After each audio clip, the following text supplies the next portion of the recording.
Is the chicken actually the most efficient bird for your backyard? For years, most of us have just assumed it, but the numbers say otherwise. Today, we're putting quail and chickens head-to-head space, time to your first egg, and feed cost per egg. By the end of this video, you might realize you've been building the wrong system for your square footage entirely. When I first started raising poultry, I did exactly what almost everyone else does in this hobby. I drove down to the local farm supply store, picked out a dozen standard yellow chicks, and immediately started cutting lumber for a traditional backyard coop. It felt like the only logical path. We are conditioned by homesteading media, books, and traditional imagery to believe that the chicken is the absolute baseline of self-sufficiency. It is the default setting for anyone looking to produce their own protein. However, when you operate on a small suburban lot or a tight backyard footprint, accepting defaults without running the numbers can lead to a massive waste of resources. Every single square foot of your property has a hidden rental value in terms of labor, materials, and space. If you dedicate that space to an animal that does not maximize its return on investment, you're running an inefficient system. I spent years keeping chickens before I ever stopped to look at the math from an infrastructure perspective. I simply assumed that because a chicken egg is large and substantial, it must be the most economical choice. This line of thinking is what I call the efficiency paradox. We look at the output size and mistake it for system efficiency, completely ignoring the inputs required to get there. In a previous video where we explored alternative backyard birds, I briefly introduced quail as a highly effective space optimizer for dense environments. The response to that video made me realize that many of us are hitting a hard ceiling with our current setups. You're running out of space, your local zoning laws are restricting your flock size, or you're simply tired of waiting months for a return on your investment. Today, we are taking that concept and breaking it down into a granular, side-by-side comparison. We will look at the real data behind these two species to determine if the chicken truly deserves its crown, or if you have been building the wrong system for your specific square footage.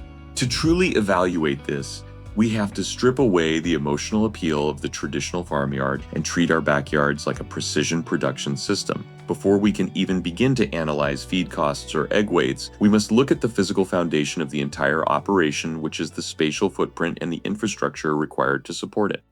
Let us look at the raw physical constraints of housing these birds. Standard poultry guidelines state that a single laying chicken requires a minimum of 4 square feet inside a secure coop and an additional 10 square feet in an outdoor run. That means you must dedicate a total of 14 square feet of land to support just one chicken. If you have a small backyard and can only spare a footprint of roughly 50 square feet, you're strictly limited to 3 or perhaps 4 chickens at most. Now let us apply that exact same 14 square foot footprint to Coturnix quail. A standard adult quail requires roughly half a square foot to 1 square foot of space to thrive. This means that on the exact same ground footprint required by a single chicken, you can comfortably house between 14 and 25 quail. The real magic of quail infrastructure, however, lies in vertical optimization. Chickens require vertical height to roost, meaning a coop must be relatively tall, which consumes a significant volume of space and material. Quail do not roost in the same manner and live contentedly in low-profile enclosures. This allows you to stack quail housing vertically. A 3-tier or 4-tier quail hutch can occupy the exact same 14 square feet of ground space while tripling or quadrupling your total bird capacity. Suddenly, that single chicken footprint transforms into a production system capable of housing 60 to 80 productive birds. When I built my first vertical quail hutch next to my existing chicken run, the structural differences were immediately apparent. A proper chicken coop requires substantial framing, heavy-duty hardware cloth to prevent predators from digging underneath, complex nesting boxes, and large doors for cleaning access. The material cost can easily run into hundreds of dollars even if you're sourcing recycled wood. In contrast, a functional quail hutch can be assembled in a single weekend using simple 2x2 lumber, lightweight wire mesh, and a few plastic trays for waste collection. Because quail are small and kept off the ground in elevated hutches, they are inherently safer from burrowing predators, reducing the need for expensive ground-level hardware cloth skirts. The daily management of this space also brings a distinct sensory reality. If you have ever cleaned a chicken coop after a heavy rain, you know the distinct heavy odor of wet bedding and manure that can quickly draw complaints from neighbors.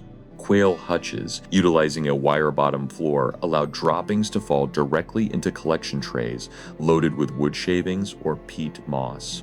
Cleaning involves pulling out a tray, dumping it into the compost bin, and sliding it back in, a process that takes less than 2 minutes. The sound profile is also completely different.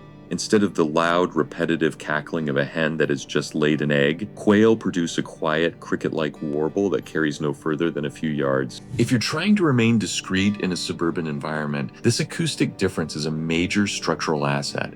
Before you make a decision based on space alone, you must ask yourself a foundational question about your own property. Have you actually measured the precise dimensions of your available space and considered how local weather patterns impact an elevated hutch versus a ground level run? Your local climate and spatial boundaries will dictate which structure is easier to maintain over the long haul, but housing more birds in a smaller space is only half of the equation. A dense system means nothing if those birds remain unproductive for a long period, which leads us directly to the timeline of your investment. The timeline from introducing an animal to collecting your first harvest is one of the most critical metrics in any production system. For a beginner or a backyard keeper trying to offset their grocery bills, this is where the hidden costs of chickens become painfully clear. When you purchase day-old chicken chicks, you're entering a long-term relationship with zero immediate return. A standard heritage breed hen takes anywhere from 5 to 6 months to lay her very first egg. Some heavier breeds can take up to 8 months depending on the season and light cycles. During this entire developmental period, you're functioning purely as a source of capital. You're buying chick starter, transitioning to grower pellets, paying for electricity to run heat lamps, and spending labor hours cleaning a coop for 24 consecutive weeks without a single ounce of food produced in return. This extended period represents a massive operational drag that delays your system break-even point. Now look at the developmental arc of the Coturnix quail. Quail are characterized by an incredibly accelerated metabolic and growth rate. They hatch after just 17 days in an incubator, and they reach full biological maturity at roughly 6 weeks of age. This means that a female quail will begin laying consistent, high-quality eggs at 42 days old. Let us put that into perspective. If you were to start a flock of chickens and a flock of quail on the exact same afternoon, your quail flock would reach maturity, begin laying, and provide you with daily eggs for over 4 full months before your chickens ever produce their first single egg. I remember distinct feelings of frustration during my second year of chicken keeping when I watched a new batch of pullets consume an entire 40-pound bag of premium feed while showing absolutely no signs of developing their combs. Have you ever actually measured what a dozen eggs costs you bird by bird when you factor in those months of non-productive growth? Neither had I until I ran the two systems side by side. With quail, the transition from a fragile chick to a productive egg layer happens so rapidly that you can barely adjust your brooder settings before they are ready for the main hutch. This rapid maturation rate also offers a unique form of systemic resilience.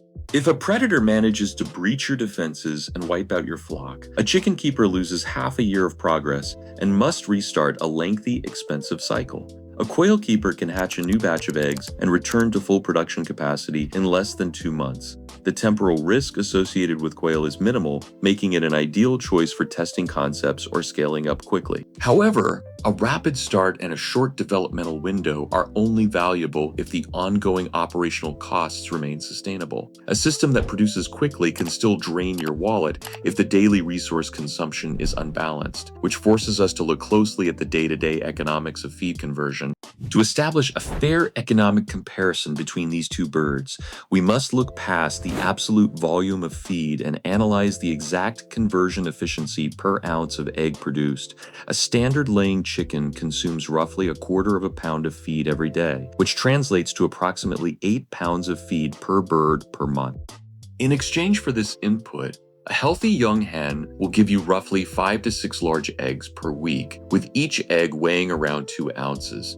An individual Coturnix quail consumes a mere 28 to 30 grams of feed daily, which is roughly 1 ounce. Because their individual consumption is so low, it is easy to assume they are inherently cheaper to feed, but we must account for egg mass. It takes roughly 4 to 5 quail eggs to equal the physical weight and volume of a single standard chicken egg. If we look at the math on a weight equivalent basis, 4 quail will consume about 4 ounces of feed per day to produce 4 eggs that equal the mass of 1 2-ounce chicken egg. On paper, the feed-to-egg weight conversion ratio appears almost perfectly equal. A quarter pound of feed yields 2 ounces of egg in both systems. However, an engineer looks closer at the nutritional inputs and localized costs. Quail have a higher baseline metabolic rate and require a higher concentration of protein in their diet. While chickens lay efficiently on a 16% protein layer ration, quail require a breeder or layer ration containing at least 20 to 22% protein. This specialized high-protein feed is often specialty mill feed and can cost roughly 10 to 20% more per bag than standard chicken crumbles. But this cost difference is counterbalanced by the sheer volume of production you can achieve within a confined footprint. If you have 25 quail living in the 14 square feet that a single chicken would occupy, those 25 quail are consuming around 25 ounces of feed per day and producing roughly 20 to 22 eggs daily. That amounts to roughly 8 to 9 ounces of total egg mass per day from that single footprint. A single chicken on that same footprint can only ever produce 1 egg per day, which represents a maximum of 2 ounces of egg mass. When you look at the production yield per square foot of land, the quail system generates over 4 times the amount of edible protein per day compared to the chicken system, completely overshadowing the slightly higher cost of their high-protein feed. There is also an additional output to consider in this economic model, which is the value of the manure as a localized resource. Chicken manure is an excellent fertilizer, but it requires a long composting cycle to break down the carbon-heavy bedding typically used in coops. Quail manure collected from dropping trays is highly concentrated and exceptionally rich in nitrogen. Because it is collected with minimal bulky bedding, it serves as a powerful accelerator for your backyard compost piles, breaking down yard waste at a much faster rate. I was surprised by how quickly my garden soil improved once I started integrating aged quail manure into my vegetable beds. It is a potent, high-value byproduct that directly offsets the cost of purchasing commercial garden fertilizers. Take a close look at your own yard layout and ask yourself if you have the space to properly manage and compost a high nitrogen output, or if your garden requires a steady, slow-release fertilizer system. The answer to that question will help determine which animal integrates better into your existing homestead loop, leading us to the final judgment. There is no such thing as a universally superior bird when comparing quail and chickens. The correct choice depends entirely on the physical constraints of your property, your personal timelines, and what you want out of your backyard production system. If you're blessed with an open acreage, a large suburban yard, or an established orchard, the chicken remains an exceptional asset. Chickens are built to free range, forage for ticks, consume large quantities of kitchen waste, and turn over garden beds with their scratching behavior. They are a low-frequency, highly visible component of a traditional homestead that provides stable production over several years with minimal infrastructure adjustments. If, however, you're dealing with a tight urban lot, strict homeowner association rules, a small concrete patio, or a desire to get a food production system up and running before the end of the current season, the quail is the clear engineering choice. Quail give you the ability to bypass spatial limitations through vertical stacking, minimize neighbor friction through quiet behavior, and achieve a positive return on your investment in a matter of weeks rather than months. They are precision livestock designed for high efficiency in confined spaces. You must weigh the broad general utility of the chicken against the dense, hyper-optimized output of the quail to see which matches your lifestyle. If your specific backyard layout forced you to choose right now, and you could only dedicate your time and space to a single species, which metric would dictate your choice? Would you lean toward the rapid turnaround and vertical optimization of a quail system, or would you favor the traditional low-maintenance stability of a backyard chicken flock? Share your thoughts and your specific layout constraints in the comments below.